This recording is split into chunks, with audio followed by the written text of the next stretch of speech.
Welcome to millets kitchen.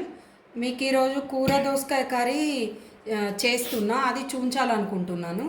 ఇట్లా వస్తుందండి, మంచిగా ఉంటుంది. ఇది చాలా బాగుంటుంది, టేస్టీ. మన చపాతీకైనా బాగుంటుంది, వేడే అన్నంలకైనా బాగుంటుంది. లైక్ చేయండి, షేర్ చేయండి. కూర దోసకాయ కర్రీ అండి. కూర దోసకాయలు మనం పొట్టు తీసి కడిగేసిన, నేను పొట్టుతోను కూడా కడిగేసుకోవచ్చు, ముదిరింది కాబట్టి నేను పొట్టు తీసి కడిగేసిన. కూర దోసకాయ ముక్కలు, కళ్యామాకు, కొత్తిమీర, ఒక పెద్ద ఆనియన్ చిన్న కడిగేసుకోవాలి, కారము, సాల్ట్, అల్లం వెల్లిపాయ పేస్టు.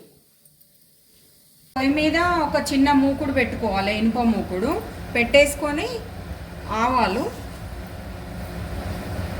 జీలకర్ర,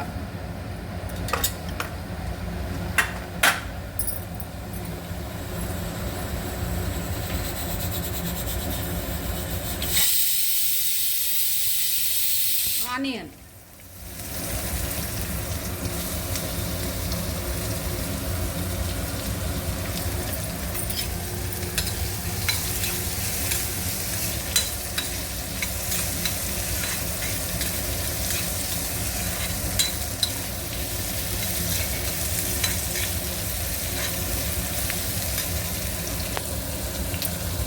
కరివేపాకు,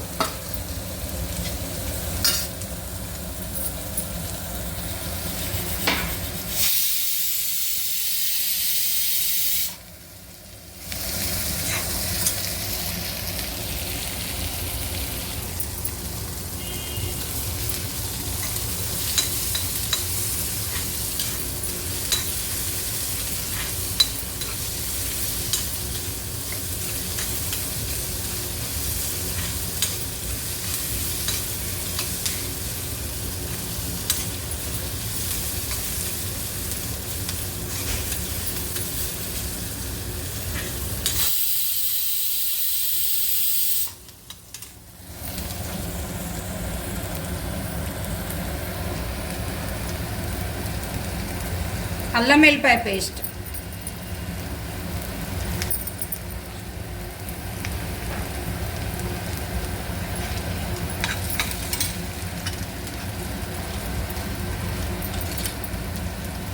పసుపు,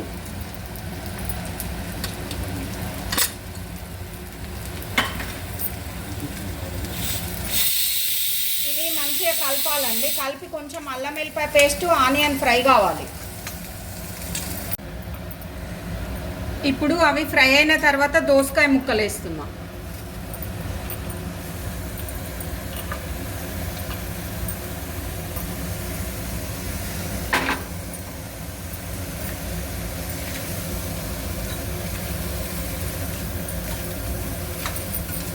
వేసి మంచిగా కలపాలి.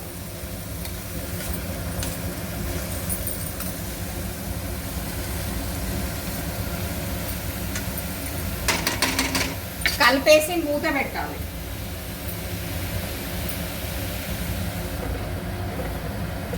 మూత పెట్టిన తర్వాత చెప్తాం మళ్ళీ. ఇప్పుడు ఒక 5 minutes మగ్గించుకున్న తర్వాత కారం వేస్తుంది. అందులో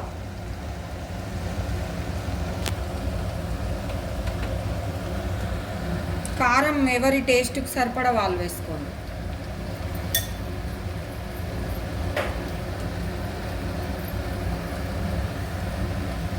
సాల్ట్,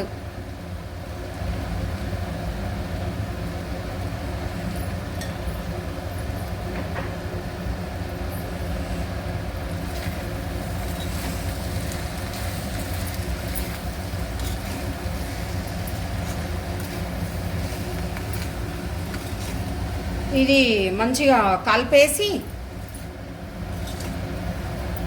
మూత పెట్టాలి. మళ్ళీ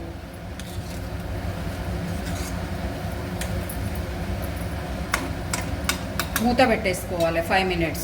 ఇప్పుడు నేను కారం సాల్ట్ వేసిన తర్వాత టీ గ్లాస్లో హాఫ్ వాటర్ పోసిన, టీ గ్లాస్లో, ఎందుకంటే కొంచెం గ్రేవీ లాగా ఉంటుందని. కొత్తిమీర వేసిన. ఇప్పుడు మనకు రెడీ అయిపోయింది దోసకాయ కర్రీ. స్టవ్ బంద్ చేస్తున్నా. కొత్తిమీర వేసిన తర్వాత స్టవ్ బంద్ చేసుకోవాలి. రెడీ అయిపోయింది మనకు దోసకాయ కర్రీ. ఇప్పుడు ఇది కూర దోసకాయ కర్రీ రెడీ అయిపోయింది. మనం ఇట్లా సర్వ్ చేసుకోవాలి. ఇది చపాతీకి కూడా సూపర్ ఉంటుంది. చపాతీకి రైస్లకి దేనికైనా బాగుంటుంది.